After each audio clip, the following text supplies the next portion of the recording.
Kara, you ready? Yes, ma'am. Okay, we're close. All right, I call the regular meeting for the Milliken Board of Trustees for December 2022 to order. Please rise for the Pledge of Allegiance. I pledge allegiance to the flag of the United States of America and to the republic for which it stands, one nation, under God, indivisible, with liberty and justice for all.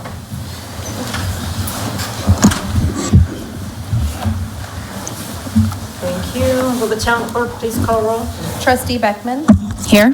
Trustee Nix. Here. Trustee Orcutt. Here. Trustee Rosemary. Here. Trustee Wakeman.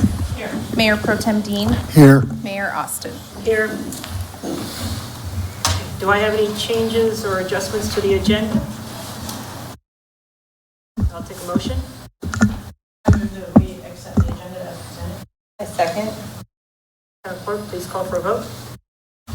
Trustee Nix. Yes. Trustee Orcutt. Yes. Trustee Rosemary. Yes. Trustee Wakeman. Yes. Trustee Beckman. Yes. Mayor Pro Tem Dean. Yes. Mayor Austin. Yes. Motion carries. Thank you. Do we have anybody here that wants to address the board before we get started with our items? Any comments in general? Maybe. I mean, when you get to the item you can. If it's a public hearing, you can speak during that time. I don't know if I'll have questions. Okay. All right, nobody else for public comment? All right, we will move on. Do we have any changes or updates to the minutes of December 10th, 2025? Hearing none, I'll take a motion. I move to approve the minutes from December 10th, 2025 as written. Second. Now, clerk, please call for a vote. Trustee Orcutt. Yes. Trustee Rosemary. Yes. Trustee Wakeman. Yes. Trustee Beckman. Yes. Trustee Nix. Yes. Mayor Pro Tem Dean. Yes. Mayor Austin. Yes. Motion carries. Thank you. Is there any comments on the list of bills for December 2025? Questions for the Finance Director? Hearing none, we'll move to the Town Administrator's Report. Administrator Powell. Yes, thank you, Mayor and Trustees. I'm going to make this one short and sweet since we've got a lot of our on our agenda.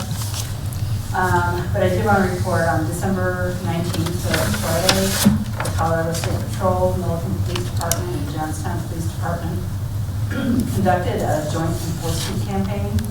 The enforcement area focused on Highway 60, I-25, to Highway 85, and Two Rivers. The goal of the campaign was to prevent fatal crashes, cite distracted drivers, increase awareness of the dangers of distracted driving, provide law enforcement visibility to enhance safe driving decisions for all motorists, and enforce DUI and DUID in known problem areas. Altogether, there were 50 contacts within 4 hours. As the chief says, good work and collaborative efforts by all agencies, so that is really good. TDS fiber internet speed at the police department, town hall, and public works is at 1 gigabyte. Once the switch at the wastewater department is changed, it should also have 1 gigabyte. And it does make a big difference. So, anyway, that's it. Does anybody have any questions? Questions for the board? Thank you for a great short report. Yes. We've got a busy night ahead of us. All right, we have the consent agenda next, consisting of 4 items. Consideration and adoption of resolution number 2025-29, resolution of the Board of Trustees of the Town of Milliken authorizing the town clerk to appoint election judges for the 2026 Town of Milliken general election and all subsequent municipal elections. Next item is consideration and adoption of resolution number 2025-33, a resolution adopting the Northern Colorado water principles for the town of Milliken, Colorado. Third item is the consideration and approval of an intergovernmental agreement for Weld County Public Safety Communications Services. And the fourth item is consideration and approval of an intergovernmental agreement with the City of Greeley for Victim Services Unit. These are pretty standard business as usual items. I will take a motion on the consent agenda. I motion to approve the consent agenda as presented. Second. Town clerk, please call for a vote. Trustee Rosemary? Yes. Trustee Wakeman? Yes. Trustee Beckman? Yes. Trustee Nix? Yes. Trustee Orcutt? Yes. Mayor Pro Tem Dean? Yes. Mayor Austin? Yes. Motion carries. Thank you. First item on the action agenda is consideration in adopting resolution number 2025-30, a resolution of the Town Board of Trustees of the Town of Milliken officially adopting the comprehensive housing needs assessment prepared by Ayers and Associates. Presenting is Kevin Colville, Community Development Director. Thank you, Mayor. So as you mentioned, this is adopting the Comprehensive Housing Needs Assessment, which is a requirement by state law. We are actually about a year ahead of the requirement for this one, which is good that we are kind of getting out ahead of this. So this does go through and talk about kind of a 5-year plan to address housing within Milliken as by state law requires us to do. I do have Mike Shaw here with Ayers and Associates to go through a brief presentation. We did have the work session with you all the other week to talk about this housing needs assessment. Just as a reminder, this housing needs assessment is more of just kind of like a guideline, kind of like, in a sense, a comprehensive plan.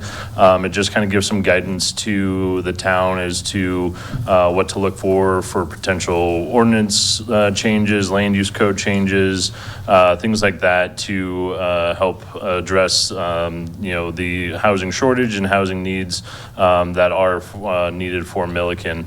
So with that, I'll turn it over to Mike to go through his brief presentation, then we can both be available for questions and answers that you might have. Thank you, Board of Trustees. Mike Shaw with Ayers Associates, and I did hear Kevin. He said brief, so I will keep it brief. I'm sure you're all anxious to get started with the Christmas holiday. So thank you for that.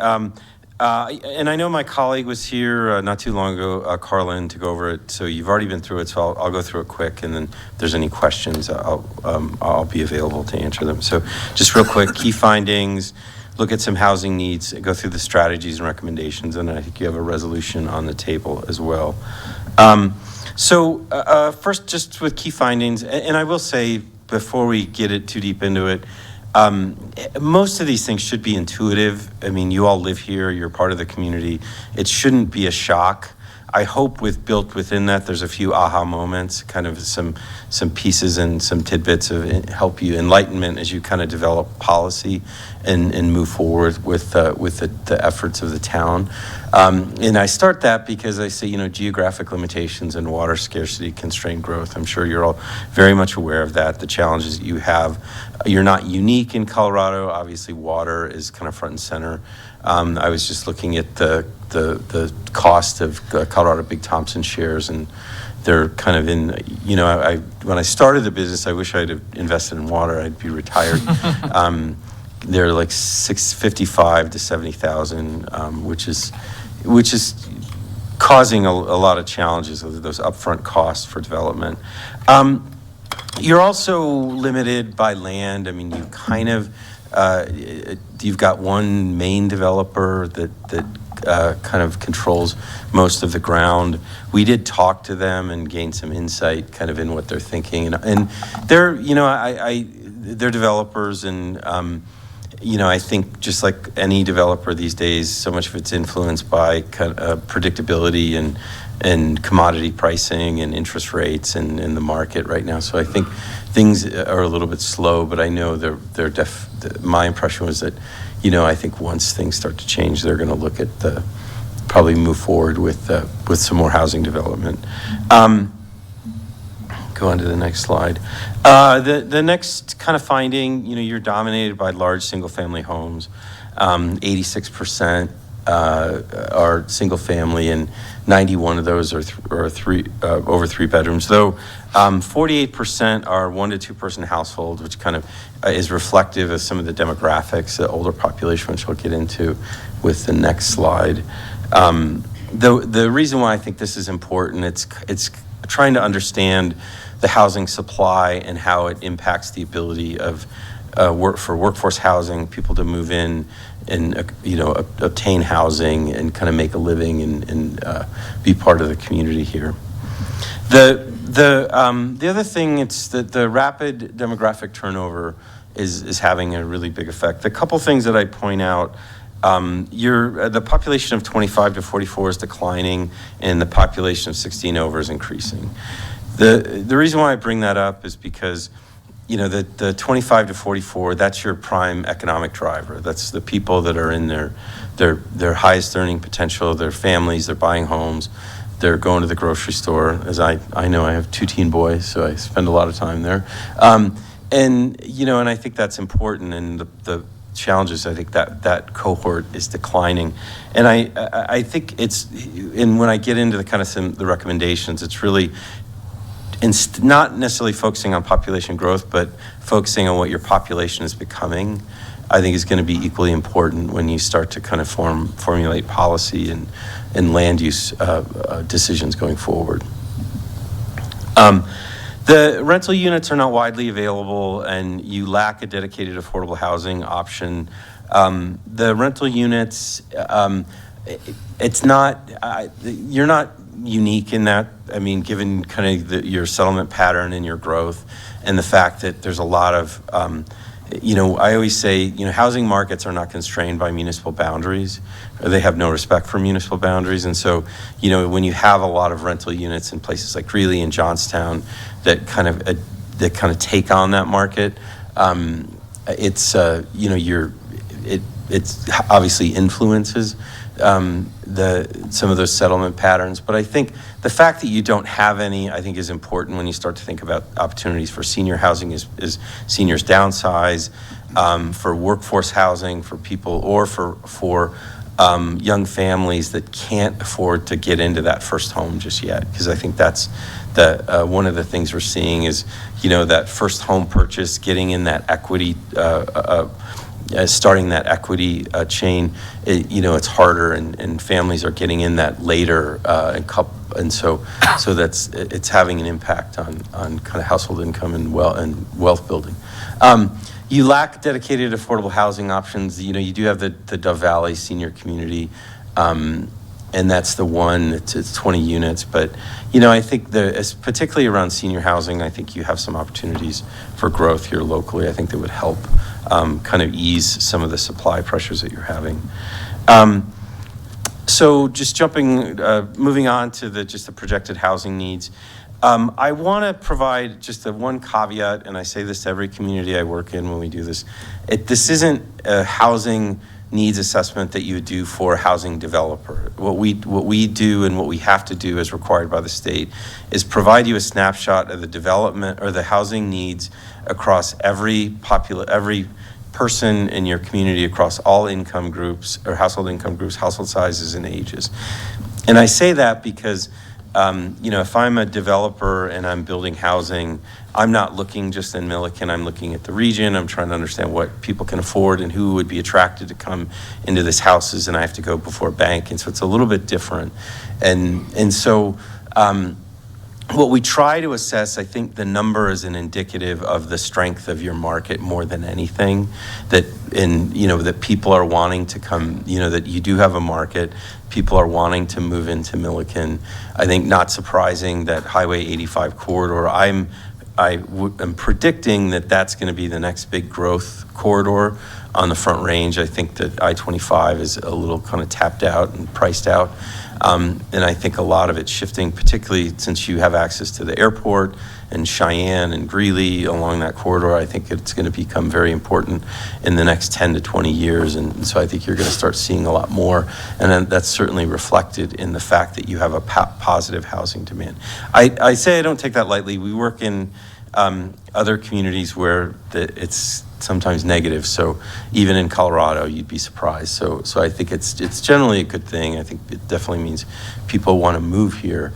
But I do think I would say aligning what you're becoming with and not just focusing on growth is really important. So just the housing strategies and recommendations, I'll go through these quickly. Incentivize affordable housing. I think one of the things to consider, when I say incentivize, it doesn't just mean writing a check. There are different ways you could do that. You could do that through kind of easing of regulatory burdens, like allowing for different varieties of homes through code. You can do some waivers and work with tap fees and reductions and allow for things like density bonuses. In other communities, particularly where most of your development is coming from a couple really big developers, if you can consider working with them to do some set-asides for affordable housing in exchange for some reductions in tap fees or some density bonuses or other things that may not cost you anything, but would allow to build in some affordability into some of those projects and some of those new houses. So just thinking about that. And that's a segue into number two. I'm a big proponent of, as a town board, as an elected official or elected board, establish your housing policy. And I think I say that because the saying I say, good policy makes the best politics. And if you have a good policy that's transparent, that sets the targets, that understands kind of what you want, when the development does come, you'll be prepared. It's you kind of thinking about the kind of things that you want in your housing ahead of time and what you're willing to contribute or not to contribute. And I say there's no right or wrong answers. It's a reflection of your community values. What is it that you think are important? And it may be in some communities like we'll let the market kind of drive it, and we don't want to be part of it, or in other communities, they'd like to see a little bit more affordability or different senior housing, whatever. I think hopefully this report will inform some of that discussion. You can kind of think about, what it is you see for the future and what it is you'd like to commit to. The other thing, and I know Carlin talked about this too, is I think I would recommend kind of rethinking the Proposition 123. I know you've not opted into it, the one thing I would bring up is your taxpayers, the people who live here, are paying into it, and that money's going all over the state and not here. And so I know I'm sensitive to the politics of that I think that there's some, the perception that that's a little heavy-handed by the state, but I do think they have taken some steps to kind of to soften some of that and to allow you to kind of to work with you and to be flexible.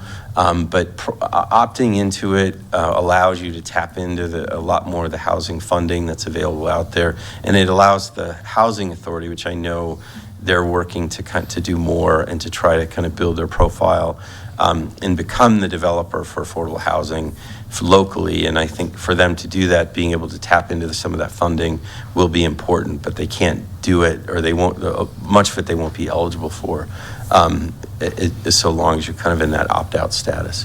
The other thing, the key strategies, the folks on infill redevelopment, I think that's in part because, like I said, you kind of have most of your new housing is controlled and you have some constraints. To the extent that you can keep your existing historic neighborhoods healthy, make those investments in infrastructure and preserve as much of that housing as you can and promote investment in those, I think it's important, as a long-term strategy.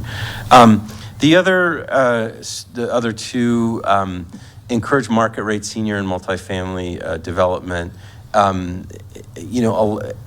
I think, given your market and your growth, I think you're going to possibly see some more developer demand for that type of product, particularly some multifamily. And it's not just affordable. I know sometimes it's loaded, but that term. But I think if you have good market rate housing and actually good options for seniors too, I think it allows for seniors to kind of move out of existing homes that can then be taken by younger families. So it kind of it eases some of the supply pressures that we see in the market these days. So thinking about that, I think, will be important. And adopt the land use code. We did provide you with some code audit or some recommendations for ADUs, triplexes, cottage courts, things like that, and then different dimensional standards and PUD criteria. I'll let Kevin and our other staff. I'm not the code person, but I know that there's we obviously provided you with some guidance on kind of steps you could take for that.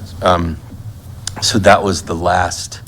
And so today, I kind of already spoke about this. I just want to say one thing on behalf of our firm and myself and the colleagues that worked on this. I just thank you for the opportunity to come. You've all been very good to work with, and we've really enjoyed it. And I thank you to the stakeholders as well who kind of participated and helped out and provided their input and time to kind of help us build this plan. So we appreciate it. So thank you for that. Merry Christmas and have a happy holiday. And I will pause and answer any questions if you have.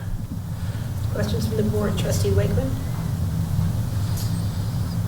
I would be curious, I've heard the statement recently that in Colorado specifically, we've regulated developers out of being able to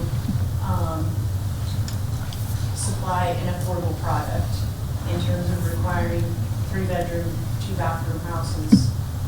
Is that something you would agree with and any recommendation adjustments in that regard? Do you want to? I'll kind of take a shot at it, and I'll let Kevin. I don't want to. I think that that the regulatory frame around the state, it's different for each community. Kind of what's allowed and not allowed. I know that when we provided the code audit, one of the things I think we recommend is just simplifying your code. I think the other thing related to your question, and I hope I don't go off. Part of it, I think, is there's a regulatory component, but there's a financial component to that too. And I think when we were living for many years with 3% interest rates, and people could afford 3-bedroom homes, and so developers build the widgets, right? And so they want to build and that was the product. And so I think it's a function of both the communities easing some of the regulatory burdens and allowing for more developer or market creativity to fill some of that void. And I think we're seeing that in a lot of communities, duplexes, triplex, and smaller footprint homes.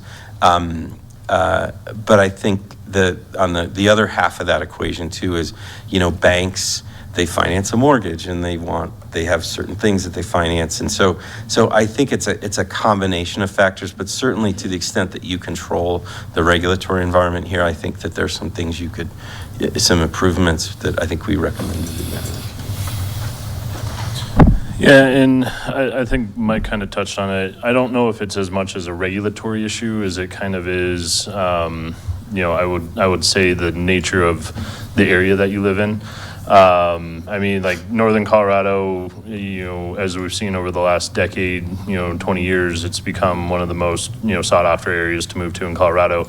We have the same regulations as, Pueblo, Alamosa, out on the eastern plains do. And when you get to, even as, Lock Buoy, some areas like that where you kind of get out of the Front Range and some other things like that, housing does drop just because, in my opinion, the price of land drops significantly. That's going to be, I think, one of the biggest issues that we're going to run up against is the cost of water and the cost of land. When it comes to regulations, we all play by the same, have to play by the same rules from, what regulations we have out there, whether building code or, housing, needs and, things like that the state imposes. I think our biggest, struggle up in the Northern Front Range is land and water. Just because it's highly sought after and, there's not much of it. And, if you think about it, I would say the easy land has been developed in Northern Colorado, and everything else now it's a struggle. You've got a floodplain issue, you've got terrain, a lot of grading issues, that just adds on to that expense for the cost of housing. So that's where, as Mike mentioned, if you can look at some of the regulatory items that we have here in Milliken, we can come up with ways to provide for density bonuses or some other type of incentive that can attract more housing, and then that can get spread across the board that then can hopefully make costs a little bit cheaper for developers. That too, because Yeah, at that point, the end purchaser, you know, if costs are cheaper for the developer, then costs can get spread out to be cheaper for the end user. Replicability to it. Yep. That's what we heard a lot for developers. Yeah. So hopefully that kind of answers your question from that. Yeah, obviously it's a general statement, home statement. Yeah, it is. And it's always going to be a struggle here on the northern Front Range. You know, I think things are easing off a bit. I think, as Mike mentioned, you know, when things were 3% interest rates, things like that, you know, hopefully we're starting to see that cool back down to get into the 5s and 6s to where, you know, people are willing to, you know, and can afford some things. Hopefully that'll help. But yeah, if, you know, from this housing needs assessment, we can look at our processes, our requirements, you know, because, you know, our minimum lot size is appropriate. It's something that we've got to look into, because if we can change some of these requirements, that can potentially provide additional housing that can bring more people that can ultimately afford them. Trustee Roseberry? No questions. Trustee Nix? No questions. Trustee Beckman? No questions. Trustee Orcutt? No questions. Mayor Pro Tem Dean? No questions. I have no questions. Thank you very much. If there's no further discussion, I'll take a motion on the matter. I move to adopt resolution number 2025-30, a resolution of the Town Board of Trustees of the Town of Milliken, Colorado, officially adopting the comprehensive housing needs assessment prepared by Ayers and Associates. Second. Town Clerk, please call for a vote. Trustee Wakeman? Yes. Sorry. Trustee Beckman? Yes. Trustee Nix? Yes. Trustee Orcutt? Yes. Trustee Roseberry? Yes. Mayor Pro Tem Dean? Yes. Mayor Austin? Yes. Motion carries. Thank you. Next item is consideration and adoption of resolution number 2025-31. Resolution of the Town Board of Trustees of Town of Milliken, Colorado, accepting the resignation of Trustee Heather Beckman and declaring the vacancy to be filled at the next regular municipal election. Presenting as Town Clerk, Carrie Reinbarger. Good evening, Mayor and Board of Trustees. On December 10th, town staff received the resignation of Trustee Beckman, whom we will miss tremendously, stating her last meeting would be this evening. So tonight we're asking you to accept her resignation, and instead of filling it through appointment, to wait till the election, since Trustee Beckman's position was going to be up at the next election. And by the time you get somebody in and interviewed and appointed, we thought it would be best just to fill that through the election. So that's what we are requesting tonight through this adoption. And I am available for any questions. Questions from the board? Trustee Beckman. No questions. Trustee Orcutt. No questions. Trustee Nix. No questions. Trustee Roseberry. No questions. Trustee Wakeman. No questions, we appreciate it. Thank you. Mayor Pro Tem Dean. Oh, yeah, can we reject the letter of resignation? You could, but the bad part is she won't live here anymore. So it disqualifies her. Had to ask. I hear no further discussion, I will take a motion on the matter. I move to adopt Resolution 2025-31, a resolution of the Town Board of Trustees of the Town of Milliken, Colorado, accepting the resignation of Trustee Heather Beckman and declaring the vacancy to be filled at the next regular municipal election. I'll second. Town Clerk, please call for a vote. Trustee Beckman? I will abstain. Trustee Nix? Yes. Trustee Orcutt? Yes. Trustee Roseberry? Yes. Trustee Wakeman? Yes. Mayor Pro Tem Dean? Yes. Mayor Austin? Yes. Motion carries. Okay, next we have our set of public hearings. First item is resolution number 2025-32, accepting the findings of fact for the Epic Estates at Taylor annexation into the Town of Milliken. Presenting is Kevin Colwell, Community Development Director. Since this is a public hearing, the time is 6:58, and I am opening the public hearing. Thank you, Mayor. So as you mentioned, this is a resolution accepting the finding of facts for the Epic Estates at Taylor annexation. This annexation is for roughly 156 acres of property in unincorporated Weld County, just south of County Road 54 and about a half mile west of Highway 257. The purpose of the resolution of finding of fact is to determine that this annexation meets all the requirements of sections 3112-104 and 3112-105 of the Colorado Revised Statutes. Essentially that this annexation does not require an election, as we have one property owner that has submitted for this annexation on a voluntary petition, and that it does meet the contiguity of not less than 1/6 of its perimeter being contiguous to town at this point, and that this hearing was noticed in compliance with the revised statutes, and that an annexation impact report was filed with the Weld County Commissioners pursuant to Colorado Revised Statute as well. So as I mentioned, all this is, this resolution is stating that we are in compliance with 3112-104 and 3112-105 for the petition for annexation of this property. Is there any public comments on this hearing? Anybody that would like to speak?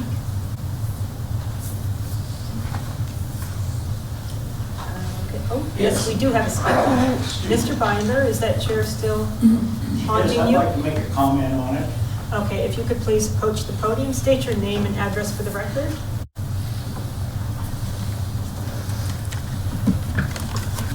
I've sat in these town board meetings in Milliken here for a number of years, and they talk about houses and more houses, and all the developers have said that by building more houses, it sustains the town. More houses in this town has never paid all the bills, and Milliken has never been one that has had a lot of money to do anything with. And you need more industry before you start building houses. And where this annexation is close to a property that I've farmed for plenty of years, where they want to use, and I don't know whether you're going to hook up a sewer system to it or whether they're planning on putting septic tanks in up there. But the proposal that I understand was for 50 homes up there. The drainage off of those hills and stuff drains right into a slough, comes right down through it, and contaminates farm ground. And I don't care what kind of sewer system, if you put it into septic tanks, over a period of years, those septic tanks, the leach fields, go to pot, and you have to relay new ones. And that just keeps contaminating the soil and the underground stream that runs through up there. So I don't know if you're considering annexation this, I think I'd consider it quite a bit before I did. Thank you. Any other public comments? Okay, we'll go to board comment. Trustee Beckman? No comment. Trustee Orcutt? To be clear, this is just for annexation, it's not a development agreement? Yes, it is just for annexation. Okay, thank you. Trustee Nix? No comment. Trustee Roseberry? No question. Trustee Wiggler? No question. Mayor Pro Tem D? No questions. I do not have any questions. Okay, if there's no further discussion from the board, I will close the public hearing at 7:03. I'll take a motion on the matter. Hold on. I think, did you want to say something? Oh, I thought you raised your hand.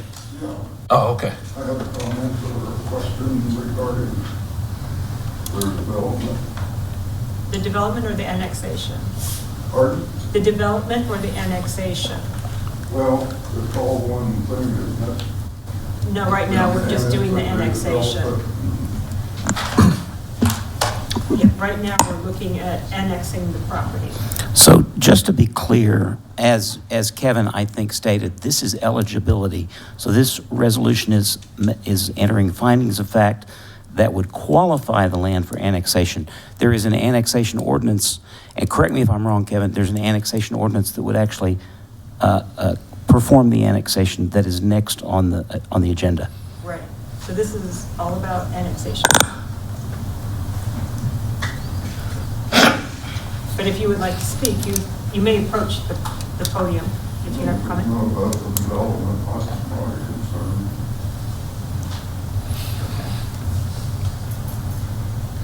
All right. Did you want to make a formal statement or on annexation? If it's back to annexation, if you want to annex it, that's fine. My concern is the development that they are proposing. County Road 54 carries so much traffic anymore that I want to know what they're going to do with traffic control. Okay. Get on and off of 54. I live on 17 and a half. Okay, so I'll need you to approach the podium and state your name and address for the record, please.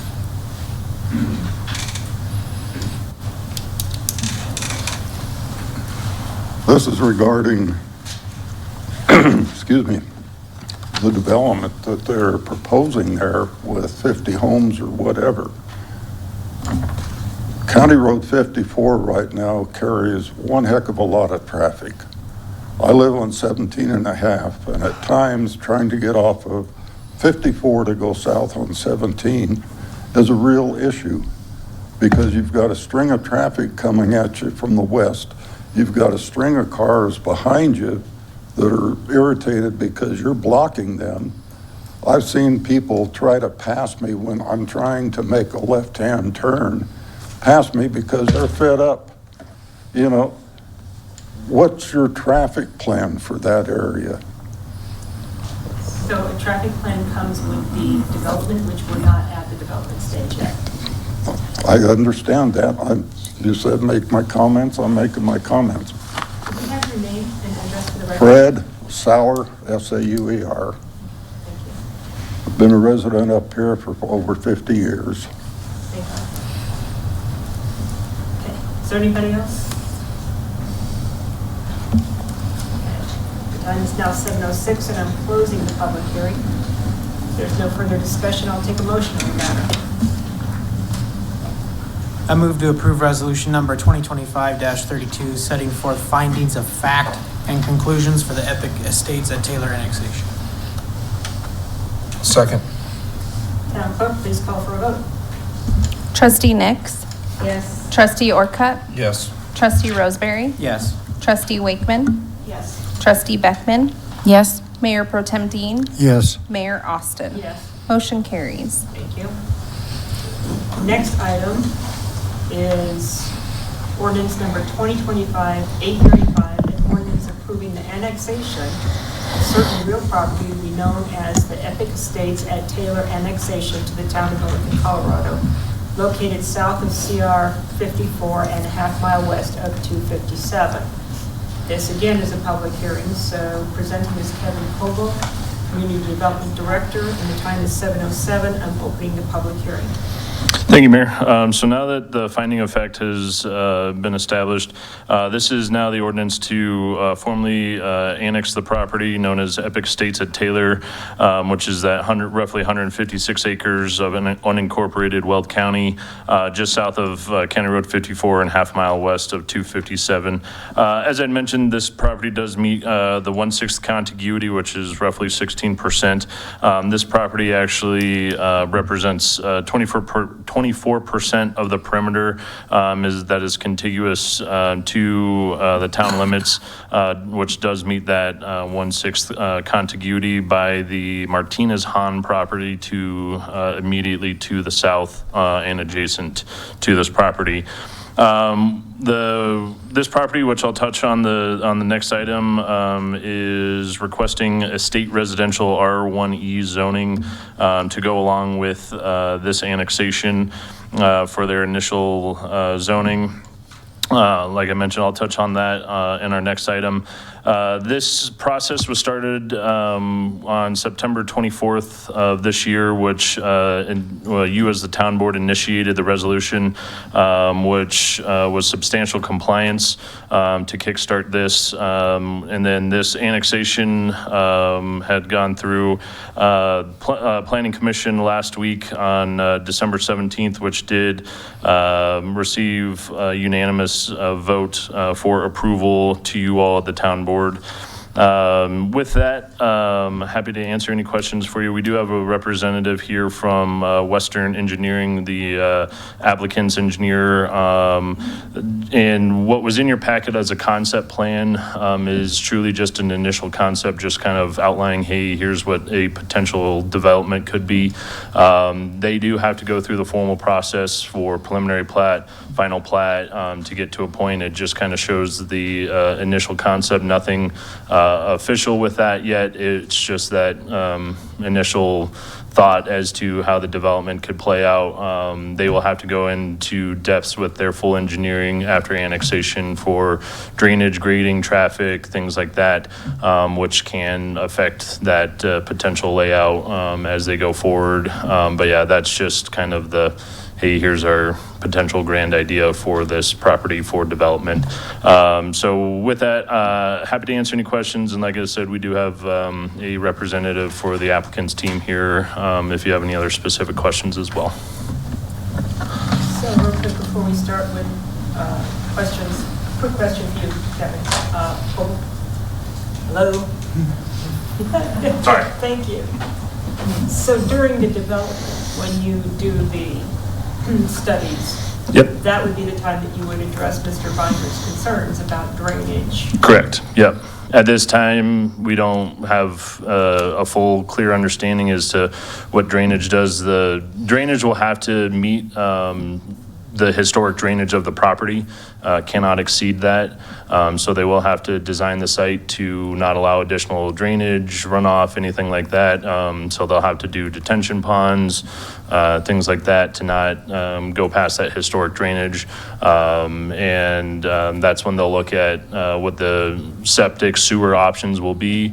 Right now, the proposal is septic, but who knows what they come up with if they want to look at extending a sewer line out for their development. Those are all the things that they will start to look at after annexation. Correct. More in depth, I will say. Just making sure that that's clear. Yep. Okay. All right, we'll start with public comment. Anybody want to address the board with comments? Please approach the podium, state your name and address for the record, please. Rose Eining, 9476 County Road 54. We are just across the ditch to the east of the proposed development. I just want to double check that R1E is what it will stay once it's been adopted. I mean, they're not going to come in, in another, whenever they decide that they're going to start the planning and go, oh, gee, you know what, we changed our mind. We're going to put 150 houses there. So I just want to make sure that that's, by annexing it and approving the zoning, it will stay that way. Can you address that, please, Mr. Hubble?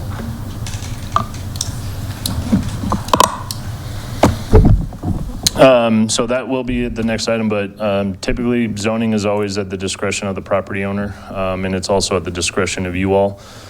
So there's nothing to say that this locks that zoning in with this property in perpetuity. They always, just as any other property owner, they have the ability to ask for zoning changes in the future, but right now their initial zone is for that R1E for the development. Any other questions? Well, no, not until the planning comes up, so. All right, thanks. Okay, thank you. Any other comments from the public?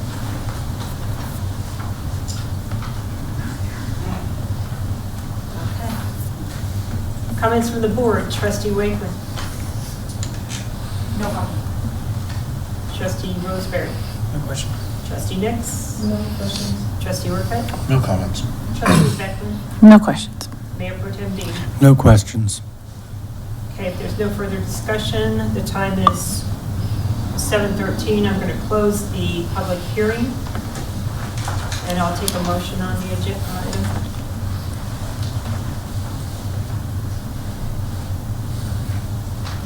Finding that a complete application was submitted and reviewed in accordance with all applicable Town of Milliken regulations, and that pertinent criteria outlined in Article 7 of Chapter 16 of the Town of Milliken Land Use Code and Article 12 of Title 31, Colorado Revised Statute, have been met. I move to approve ordinance 2025-835 annexing property known as Epic Estates at Taylor to the Town of Milliken. Second. Town Clerk, please call for a vote.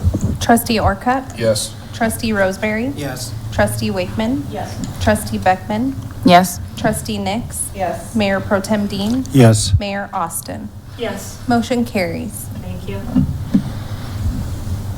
Okay.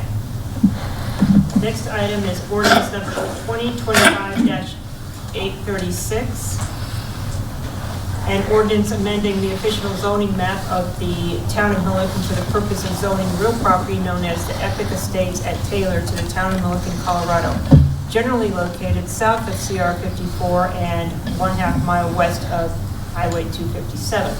Presenting is Kevin Coble, Community Development Director. Thank you, Mayor. So now this is the zoning for the Epic Estates annexation property. By state law, with annexations, we do have to annex it within 90 days of annexation, and they have, the applicant has selected their zoning that they want to do with their initial zoning.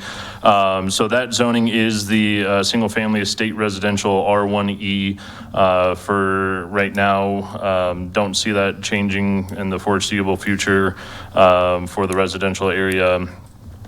So that is the request, which is in alignment with the comprehensive plan, future land use map for that area. So with that, staff does recommend approval. This did also go before the Planning Commission at their December 17th hearing, and they also recommended approval by unanimous vote for the zoning. Item 716, I'm opening the public hearing. Do we have any public comment?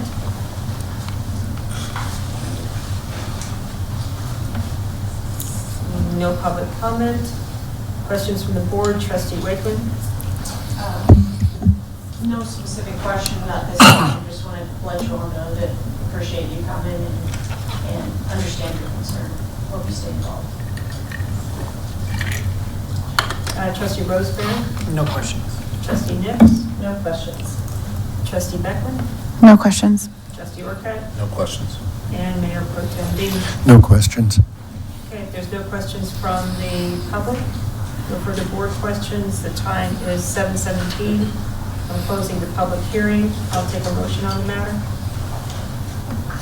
I move to recommend approval of ordinance 2025-836, an ordinance approving a zoning map amendment for the property known as Epic Estates at Taylor annexation to the Town of Milliken. Second. Town Clerk, please call for a vote. Trustee Roseberry? Yes. Trustee Wakeman? Yes. Trustee Beckman? Yes. Trustee Nix? Yes. Trustee Orcutt? Yes. Mayor Pro Tem Dean? Yes. Mayor Austin? Yes. Motion carries. Thank you. All right.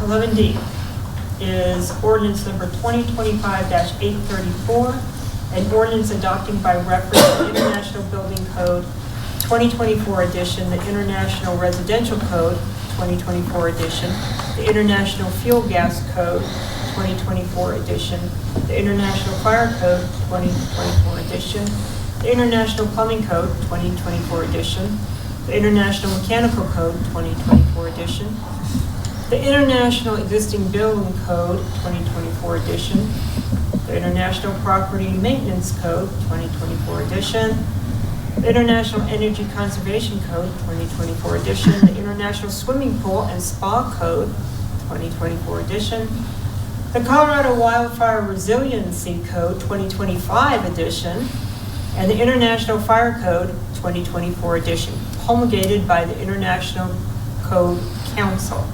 Presenting is Kevin Colwell, Community Development Director. The time is 7:18, and I'm opening the public hearing. Thank you, Mayor. I'm sure you're all going to just love hearing from me tonight. So this is to adopt essentially the 2024 editions of the building code with certain amendments that are listed out in the ordinance. The other addition to these is the Wildfire Resiliency Code, the Wild Urban Interface Code, which is something that we are also adopting, which does lay out additional requirements for areas that are identified by the state as having higher wildfire risks. We actually don't have much of town within that area, and majority of the areas are honestly down by the rivers, so we might not actually see anything ever come out, but we are adopting that as well. The other items that are also being brought into this are solar ready for the state. Those are some additional criteria that we are doing. So the EV solar ready, and then the Colorado electric ready, which are just some additional electric requirements for residential and commercial developments per the building code. We last adopted codes, which were the 28 editions. Skipped the 2021 codes because they were minimal changes, and actually the energy code increased some costs. A lot of the municipalities in the area skipped the 2021 codes as well. One of the big significant changes to this is, especially after this last summer, requiring Class 4 shingles for all residential. That's one of the things that on the amendments that we are requiring from that standpoint, and then not requiring fire sprinklers within two-family and townhome buildings. One thing out of this that we are asking is that this ordinance become effect on January 1st. Normally there is a 30-day time period for an ordinance to become in effect, but just to not have any overlaps on code versions and ensuring a clean transition, especially with all of our neighboring municipalities, we are asking that this ordinance be in effect in these standards starting on January 1st of next year. With that, I do have Ty Drake and Jonathan Gessick here from Front Range Fire and Safe Built, who is our building official. If you have any specific questions to either the fire or any of the building code amendments, it's a long list. It's definitely something that if you're looking to get yourself to sleep that you can read through, but we're more than happy to answer any specific questions that you may have with any of these codes that we are proposing with the amendments that are listed in the ordinance. Do we have any comments from the public? Hearing none, we'll take comments from the board. Trustee Beckman? No comment. Trustee Orcutt? No comment. Trustee Nix? No comment. Trustee Roseberry? No comment. Trustee Wakeman? No comment. Mayor Pro Tem Dean? I do have a couple of questions. And I understand some of this is state-driven, but is there any estimate of the additional cost that is going to go into the housing component of these? Since we've been talking about affordable housing, I'm just curious how much some of these requirements will add to the cost of a house. Mm-hmm. I'll bring Jonathan up. I think the some initial estimates for a lot of the solar and EV ready, electrical ready stuff was maybe around $5,000, but I'll let you chime in on that. Good evening. To address the costs, on the IRC code changes, there's only going to be a slight cost differential, probably between $200 to $500. Two to what, please? $200 to $500 on the residential code changes. On the energy code changes, so there's I'm going to kind of address a couple of different of the code books here, and then we'll kind of give you a ballpark at the end. And this is all based on items that they choose to do. Or they don't choose. So that's kind of where we're getting kind of a mixed review of numbers. So on the residential energy code, on the residential building code, we're looking at between $200 and $500 for the changes. On the international energy code, we're looking between about $4,000 for the changes on the energy code side of it. And then on the electric ready code, we're looking at about a $500 change. So all together, we're somewhere between that $3,000 to $5,000 range for all of the changes from the 2018 to the 2024s. Okay, thank you. I appreciate that. And I also have a question. I think this is more for the attorney. Since it's to become effective by January 1, is this in essence an emergency ordinance? In essence, yes. We're using the same statutory provision that allows accelerated effective date for an ordinance. And if you look at, I believe it's maybe Section 32, there was some renumbering that went on. That is a section that's required in order to give an effective date that is sooner than 30 days after publication. So we used statutory language and presented that to the board for its consideration in that section. And this is 834? Ordinance 834. Doesn't it require a supermajority vote? I believe it's, let me look that up. I can look that up real quick. If you would, please. Yes. I'm sorry.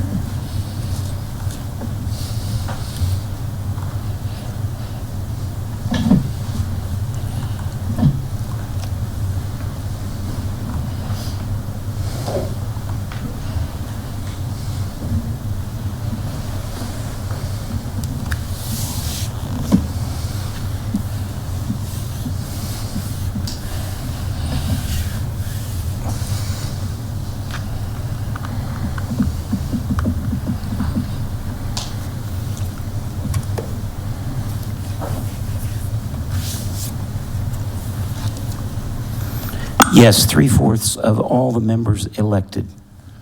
And shouldn't it include a provision for an emergency adoption? It does include that language. Oh, I don't see it in the one I'm... Oh, in the motion?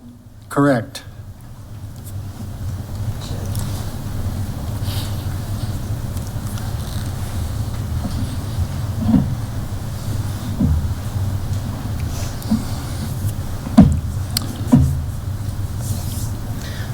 What the statute says is the ordinance has to state in a separate section the reasons why it is necessary, and then it has to receive the affirmative vote of 3/4. That section does exist in the ordinance itself. I'm not seeing a requirement that the motion contain any specific language. Okay. Thank you. Just wanted to make sure we're on the up and up. Okay. All right, and I have no further questions. Are there any further discussion from the board? Okay, the time is 7:27. I'm going to close the public hearing, and I'll take a motion on the matter. I move to adopt ordinance 2025-834, an ordinance to adopt by reference respective building codes as promulgated by the International Code Council. Second. Town clerk, please call for a vote. Trustee Wakeman? Yes. Trustee Beckman? Yes. Trustee Nix? Yes. Trustee Orcutt? Yes. Trustee Roseberry? Yes. Mayor Pro Tem Dean? Yes. Mayor Austin? Yes. Motion carries. Thank you. Next item is ordinance number 2025-831, an ordinance of the Town of Milliken, Colorado, amending Chapter 16 of the Milliken Municipal Code to address environmental impacts and water use concerns resulting from landscaping practices. Excuse me. Presenting is Kevin Coble, Community Development Director. The time is 7:23, and I'm opening the public hearing. Thank you, Mayor.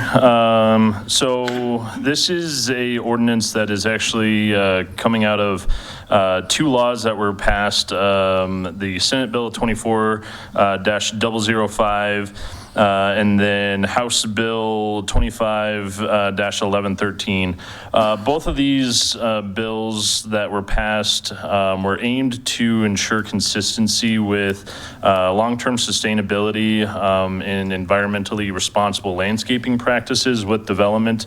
So essentially what these two House bills do, and then what this ordinance does, is it limits non-functional turf, non-functional artificial turf, and invasive plant species in development. So right now, these are the developments that would be affected are commercial, institutional, or industrial properties, and multifamily residential consisting of more than 12 units.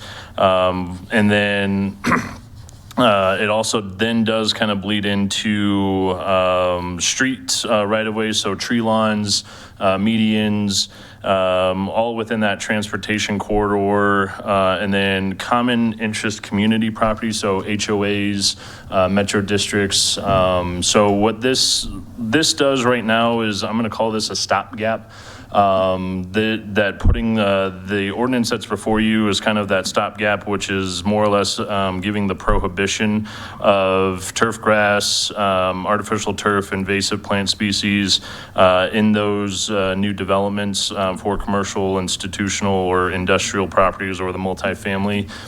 Just because our ordinance right now has a lot of intricacies with landscaping and requirements for each type of development, there's going to be a lot more of a effort that's going to go into with updating these requirements, especially because now we're going to have to start to look at more of some zero-scape practices, what makes sense, what doesn't make sense, how a lot of these developments are going to start to play out when we get into the commercial side of things.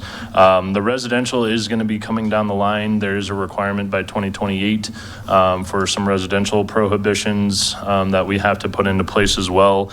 But this right here is kind of that stopgap that will bring us into compliance with the House bill and Senate bill, which we do have to have in place by the end of this year. And then that will allow us as staff to kind of work forward with looking at some new landscaping requirements that will bring back a new land use code amendment here in the future to you all with more of specific regulations and requirements as we get to that point.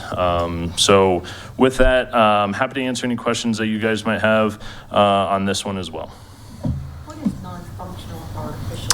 So non-functional artificial turf, the best that I can gauge is if you just have a patch of artificial turf that just is kind of part of a area that's not being utilized, let's just say for park area or, something along those lines. If a developer, with a commercial or the larger scale multifamily just wants to throw a patch of artificial turf to make it look nice that really serves no function, no purpose, that's what they kind of consider that non-functional artificial turf. Kind of the same with turf from that standpoint. If you have irrigated sod and you just kind of throw it into parts of your development to make a planting bed look nice or something along those lines, that's what they're trying to go away from at the state level. But doesn't artificial turf conserve water? Yes and no.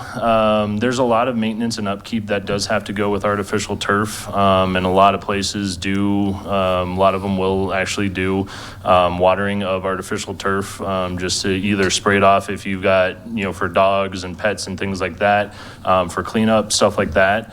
So in some of those areas it can make sense, but in others they're just trying to prohibit as much water usage as possible, it seems like, from the state.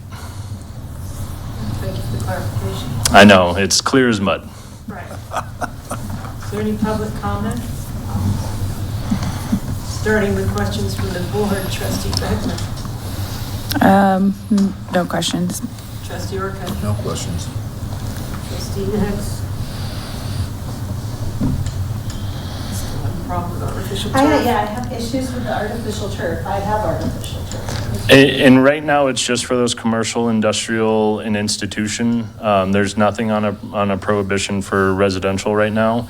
And it's only for new. It doesn't say anything that's existing has to, get reverted and everything gets torn out.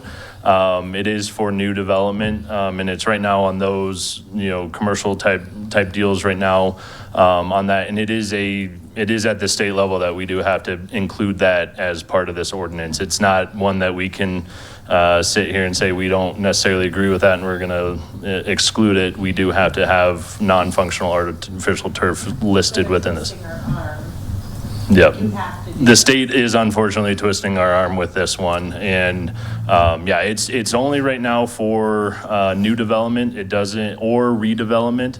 It's status quo for everything else that's out there in the world right now. And it's not, right now it's not aimed at, single family residential for developments and single family lots from that standpoint. That's one that's going to come in 2028. This one right now is just for that commercial and industrial developments. Trustee Roseberry. If we do approve this, well, obviously we have to, but once we do, let's say in 2 weeks someone applies for an industrial with this in here, with the landscape code that we have, do we gotta go to them and say, well, nope, you can't, based off the new state statutes that were just approved? Excuse me, yes, we would have to prohibit that. There's two elements to this, to the statute. One of them requires that any such application be denied effective January 1st. And therefore, even given that this is drafted without that emergency language, we still have to enforce the law. So yeah, as of January 1st, we have to enforce that statute. Thank you, sir. You bet. Trustee Wakeman. I think maybe something I've understood too is that the heating of the artificial turf causes additional water loss because of how it holds the heat. No, I don't know if we have any course besides saying yes. But. Yeah, and that's where I said we'll start to look at some practices because I know this is gonna start to affect everyone's every municipality's design criteria. So we'll start to look around. I know Fort Collins has been on the forefront with this for years already. They might have some good insight as to some good practices, some things like that. Because you can still obtain some good planting beds and because there are some, low creeping grasses that are native, that are drought tolerant, that require less water, stuff like that. That's where I'm saying we can get into the design world with updating our ordinances that can still provide, some flexibility and then some design. Because, from my perspective, the idea is not going to go, you can hear it two different ways, zero-scape or zero-scape. If you go with zero-scape, you're just throwing rock everywhere and calling it good, which that's not going to be a good outcome. So that's where we as staff have to kind of go back and look and see what are some options to it's abide by state law, but still provide some flexibility into design for these uses that do come up. Mayor Pro Tem Dean. No questions. The time is 7:37. I'm going to close the public hearing. If there's no further comment, I'll take a motion on the matter. I move to adopt ordinance 2028-831, an ordinance of the town of Milliken, Colorado, and chapter 16 of the Milliken Municipal Code regarding turf grass. Second. Madam Clerk, please call for a vote. Trustee Beckman?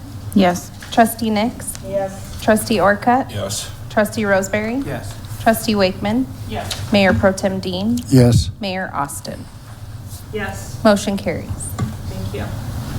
Next item is a public hearing for consideration and adoption of resolution number 2025-25, a resolution amending the budget for 2025 to recognize additional revenues and appropriate additional expenditures. Presenting is Stephen Prochek, Finance Director, and the time is 7:38, and I'm opening the public hearing. Good evening, Mayor, Board of Trustees. Thought I'd give Kevin a break a little bit here tonight. set up my copy. Tonight's purpose for this public hearing is to consider and adopt Resolution 2025-25 to amend the annual budget for fiscal year 2025 and to recognize additional revenues and appropriate additional expenditures. Since the adoption of the 2025 budget, there have been events directly affected to the town's finances. The requests can be found, the request here can be found on the summary that's attached to the resolution.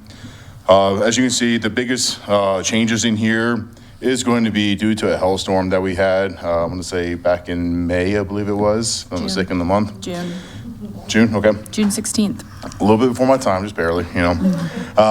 With the hailstorm, we had a very high uptick in the matter of permits and solicitors. As you have probably seen signs everywhere around Milliken for this, and a lot of work on the staff, a lot of work as far as increased costs. As you can see here, so the costs associated with this would be the professional services, building inspection, and then licensing backgrounds. But the good news is, with that also came increased revenues. So you will see the use tax for the buildings, the building permits, those are all increased revenues with this also. So the net effect is the town did make a little bit of extra revenue, but it did take obviously additional staff and different things that kind of resulted in the expensive side of it too. You also see a pretty significant large increase in royalties, the 1.4 million. A few months ago, I believe Trustee Wakeman asked a question about this. Once again, this is due to a catch-up and true-up for one particular oil and gas company. I believe they were about 4 or 5 years behind, and it was all cleaned up from there. And then you also see a big difference in the earnings and deposits. It's been a strong market when it comes to investments. It's a good thing. As we know, since COVID, it doesn't always last. So we'll enjoy it while we have it, but I just want to reflect that on here. And the last thing you'll see on here is the repairs and maintenance for vehicles.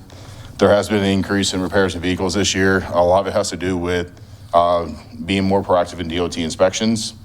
Staff is doing a really good job by going out there and making sure everything is passed the DOT as we're trying to get in compliance, and that we've actually had one big large repair on a bigger vehicle. So all in all, there is a net additional revenue of a little over $2 million with this, with the appropriations here.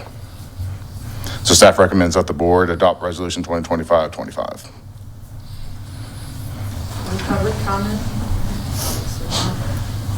Questions from the board? Trustee Nix? None. Trustee Roseberry? Nope. Trustee Wakeman? No questions. Trustee Orcutt? No questions. Trustee Beckman? No questions. Mayor Pro Tem Dean? No questions. Happy that we went into the positive, I'm just going to say. Very happy with that. All right, the time is 7:41, and I'm going to close the public hearing. I'll take a motion on the matter. I move to adopt resolution 2025-25, amending the 2025 budget to appropriate funds approved by the town board. Second. Town clerk, please call for a vote. Trustee Nix? Yes. Trustee Orcutt? Yes. Trustee Roseberry? Yes. Trustee Wakeman? Yes. Trustee Beckman? Yes. Mayor Pro Tem Dean? Yes. Mayor Austin? Yes. Motion carries. Thank you. Item 11G, a public hearing for consideration and adoption of resolution number 2025-26, a resolution updating the fees on the town fee schedule. Presenting is Kevin Krochek, Finance Director. Time is 7:42. How about Stephen?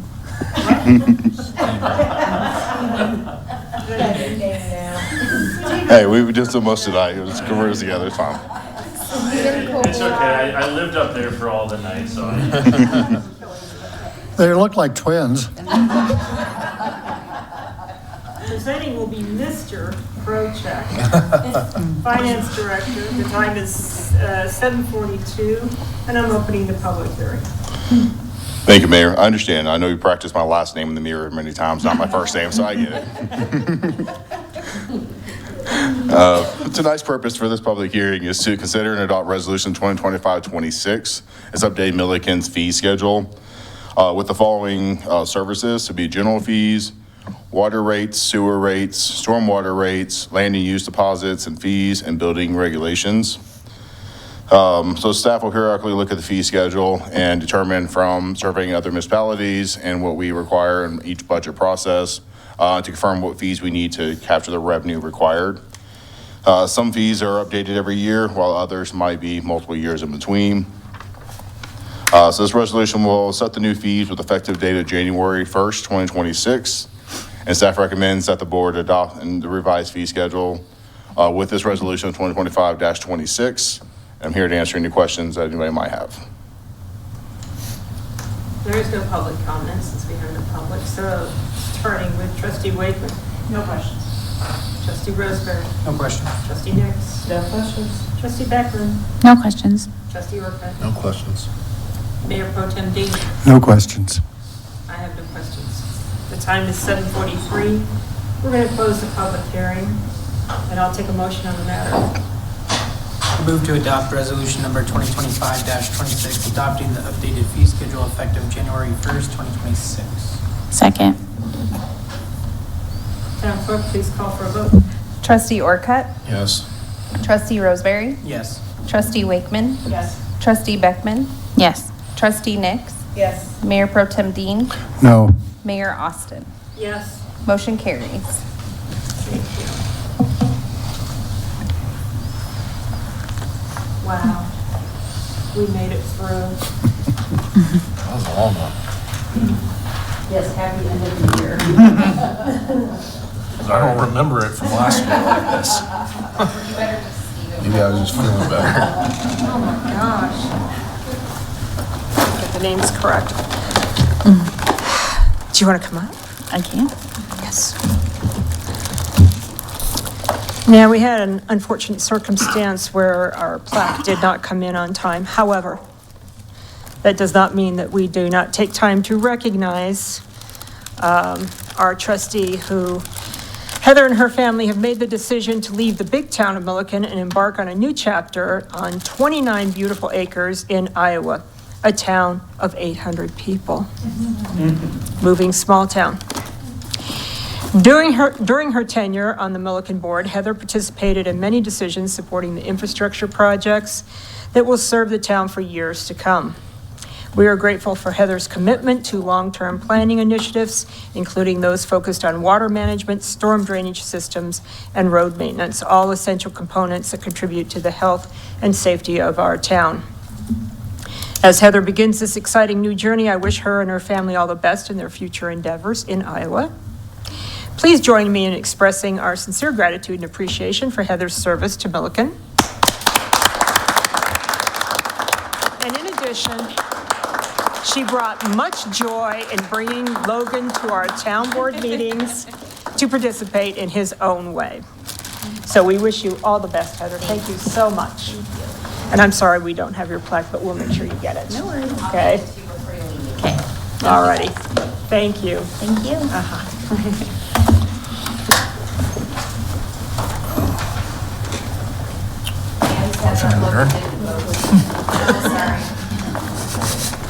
I told you I would not Second. make it too long. You didn't cry, that's good. All right, do we have any board reports tonight? Any meetings anybody attended? Anything? Nothing? Nothing. I'm not there yet. All right, hearing no board reports, I'll take a motion to adjourn. I move to adjourn. Any second? Second. All in favor? Aye. Opposed? Michael wants to stay. We're out. Merry Christmas. Thank you.